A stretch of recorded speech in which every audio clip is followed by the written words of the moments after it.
Brand Nengko Razali dah bermula dari 2016 tapi diletakkan dalam Sentex last year.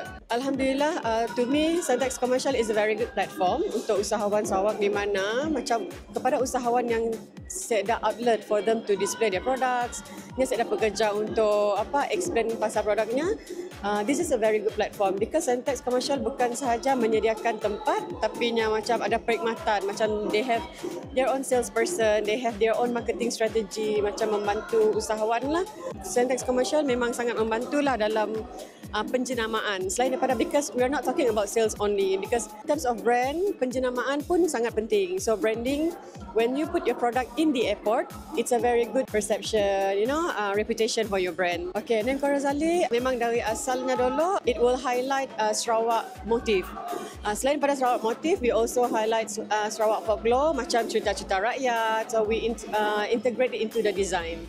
But niche-nya adalah yang mesti produk yang trending. Because tujuannya adalah supaya generasi baru yang boleh terima design lama. Because kadang-kadang design lama tu colornya very old school. So kita si bapa macam si trending nak. So Nengko Razali try to macam jumpa meeting pointnya lah.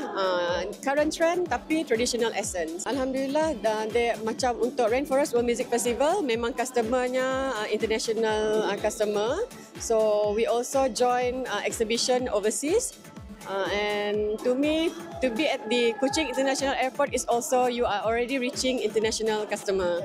Kami berharap macam fashion ekosistem di Sarawak tu semakin berkembang because kita ada potential, kita ada resources. Kita cuma perlu ekosistemnya perlu kukuh untuknya macam berfungsi dengan baik. So this platform is one of the key player lah in the ecosystem to me. So sekarang tu platform dah ada. So tinggal usahawan itself yang macam show themselves up, participate with this opportunity and insyaAllah yang akan grow bigger.